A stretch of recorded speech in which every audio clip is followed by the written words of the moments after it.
Sir, Pulwama हुआ, उसका दर्द, उसका सबक कितना सीखा नहीं सीखा ये पहलगाम ने बता दिया।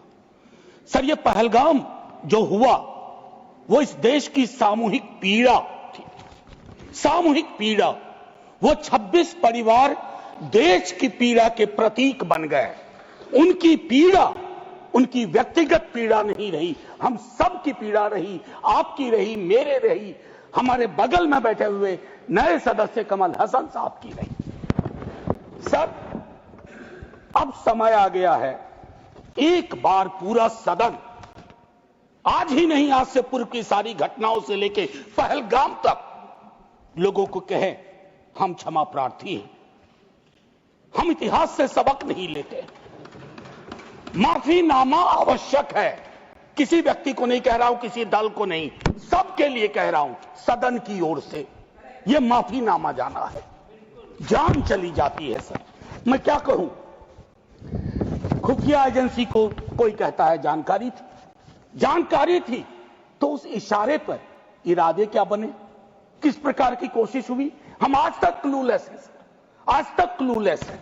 और एक और मैं चीज कह करके आगे बढ़ूंगा, राष्ट्रीय सुरक्षा महज नारा नहीं, एक नैतिक कर्तव्य और एक जिम्मेवारी है, सिर्फ स्लोगनियरिंग नहीं है। हमने राष्ट्रीय सुरक्षा, राष्ट्रीय मुद्दे को स्लोगनियरिंग का विषय बना दिया। एक और डिस्क्लेमर दे करके मैं अपनी बात, सर, ये पहलगाम के बाद जब चूंकि सदन नहीं बैठ रहा था तो मैंने लगातार लेख भी लिखे। एक लेख लिखा था सर, यूनिटी इन ग्रीफ। इस देश की एक खूबसूरती है सर, कोई आपदा आती है, कोई सामूहिक इस प्रकार की चीज होती है, यह देश एक जैसा सोचने लगता है सर, एक जैसा सोचने लगता है। कोविड ने एक किया था, इस तरह के हादसे भी एक कर देते हैं हम लोगों को। लेकिन सर, ये जो national unity in the times of grief है, it should become a kind of shield to protect the government from valid criticism. ये फर्क है ना सर, ये फर्क मैं समझता हूं कि एक परिपक्व लोकतंत्र में यह अंतर स्पष्ट होना चाहिए कि सैन्य सेवा और राजनीतिक नेतृत्व अलग अलग चीज है। कॉन्फ्लेट करते हैं पाकिस्तान के लोग। कल ही मिलिंद भाई बता रहे थे, यह हालांकि बहुत पिटा हुआ डायलॉग है कि all Nations have an army, Pakistani army has a nation. हमारी आर्मी की खूबसूरती रही, जैसा मानस ने कहा अभी, they don't wear any religion, any ideology on their sleeves, in their hearts, everywhere it is the tricolour. हमारा अप्रोच भी वही होना चाहिए। मैं क्यों कह रहा हूं सर ये बात, और क्यों कहने के लिए मजबूर हुआ हूं सर, जब पहलगाम में हुआ वो आतंकी हमला, उस हमले के बाद एक ट्विटर हैंडल लिखता है, उन्होंने धर्म पूछा, जाति नहीं। सर, लोग तो गवाए, हमने अपने लोग गवाए, 26 परिवार के चिराग बुझ गए, लेकिन भारत माता भी छलनी हो गई उस ट्वीट के बाद। मकसद में कामयाब हो गए थे वो लगभग, क्योंकि उस बुलेट में बारूद के साथ नफरत की बारूद भी थी। लेकिन भला हो इस मिट्टी का, इस हिंदुस्तान की मिट्टी का, उसने बारूद के साथ आए नफरत के उस संदेश को नकार के रख दिया। कहीं वो नहीं हुआ जिसकी उनको उम्मीद थी, बल्कि बाद में इस बात पे आता, बल्कि भारतवर्ष ने एक संदेश दिया। जब सोफिया कुरैशी जी और व्योमिका सिंह जी ब्रीफिंग के लिए आती थी, हम सब का गर्व से सीना फूल जाता था। वो मेरा हिंदुस्तान है, मुझे वही हिंदुस्तान चाहिए। ये हिंदुस्तान, ये उस्मान, लैंड ऑफ नौशेरा, इसका मजहब पूछ करके इसकी देशभक्ति पर शक करना देश को कमजोर करना। Please please let me speak. आज मैं किसी दल के दायरे से नहीं बोल रहा हूं, लेट मी स्पीक। सर, मैं एक बात कहना चाहता हूं, मैं नहीं चाहता हूं कि यह बहस, अक्सर मैं देखता हूं मेरा वाला आंकड़ा, हमारे में इतनी गिरावट आ गई, उतनी गिरावट आ गई, आपके टाइम में इतना होता था, मेरे टाइम में इतना होता था। जिंदा लोग आंकड़े नहीं होते हैं, उसको आप आर्काइव में नहीं भेज सकते हैं कि फलाना मर गया। आंकड़ा है, आंकड़ा नहीं होता है। घर का चिराग बुझता है। बूढ़े माता पिता को खोने के बाद भी वैक्यूम रहता है। हम कभी मुआवजे, श्रद्धांजलि, पुष्प के आगे कभी ये नहीं सोचते हैं कि ये वैक्यूम, ये कैसे ये वॉइड फिल इन होगा। मैं एक चीज कहना चाहता था महोदय,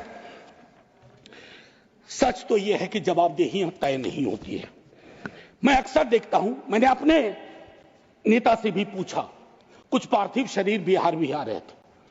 हमने पूछा, मैं नहीं था, सर क्या होता है पार्थिव शरीर पे जाते हैं, फूल बरसाते हैं, रीद लगता है एक सर, कई कैमरे होते हैं, लेकिन इंसानी जिंदगी के वैक्यूम को हिंदुस्तान क्या विश्व में कोई कैमरा उस वैक्यूम को नहीं भर पाता है। वैसे कैमरे का इजाद नहीं हुआ है सर। हम इस नजरिए से क्यों नहीं सोच सकते। कल मैं थोड़ा तारतम्य मेरा टूट रहा है। मैं सिर्फ ये कहना चाहता था सर कि अगले दिन बिजनेस एज यूजुअल हो जाना ठीक नहीं। आज हुआ, कल बिसरा दिए। Business as usual. राजनीति के लिए हमेशा वक्त है। अरे हम आप आतंक पे, सेना के शौर्य पे राजनीति करके क्या करेंगे। हमारे पास राजनीति के लिए लोकोन्मुख मुद्दे हैं, उस पर बात होगी। कभी आप चुने जाओगे, कभी आप नहीं चुने जाओगे, कभी ये चुने जाएंगे, कभी नहीं चुने जाएंगे। लेकिन सेना का मान और शौर्य एक ऐसी चीज है। सर कल माननीय प्रधानमंत्री जी ने लोकसभा में, मैं सुन रहा था, उन्होंने एक बात कही, मैं भारत का पक्ष रखने आया हूं। ये संसद तो भारत की है, पक्ष और विपक्ष दोनों भारत के हैं। भारत का पक्ष तो इंटरनेशनल फोरम पर रखा, गुडविल मिशन में तमाम सदस्य गए, भारत का पक्ष रखा। आपको सरकार का पक्ष रखना चाहिए था। आपके समक्ष प्रश्न था, जो सरकार से प्रश्न थे, भारत माता से नहीं थे, भारत वर्ष से नहीं था, भारतीय सेना से नहीं थी। ये एक जो चीज होती है। और सर मैंने लिखा, कई बार लिखा, इस सदन में भी कहा है, फिर दोहरा रहा हूं, government is not the nation. कोई भी सरकार चाहे उनकी रही हो या आज आपकी है, आप राष्ट्र के पर्याय नहीं हैं।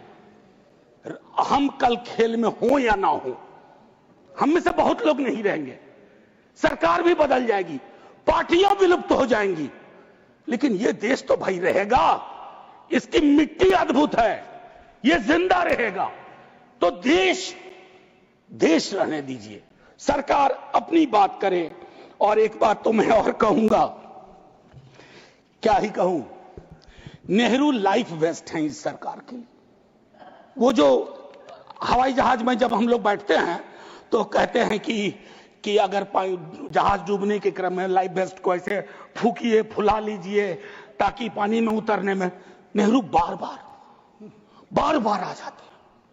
मतलब मैंने तो पिछले सदन में उस वाले पार्लियामेंट में कहा था कि बेहतर है एक दिन में एक मुकदमा कर दो, जवाहरलाल नेहरू हाजिर हो, जिनको उनके पक्ष में दलील देना है देंगे, हम जैसे लोग चलिए टूटे बिखरे हैं। और दूसरी तरफ उनको बुला लो जिनको नेहरू हर जगह नजर आते हैं। अगर नेहरू इतने वर्षों बाद भी आपको परेशान कर रहे हैं तो कुछ तो बात है थी उस बंदे में, कुछ तो बात थी।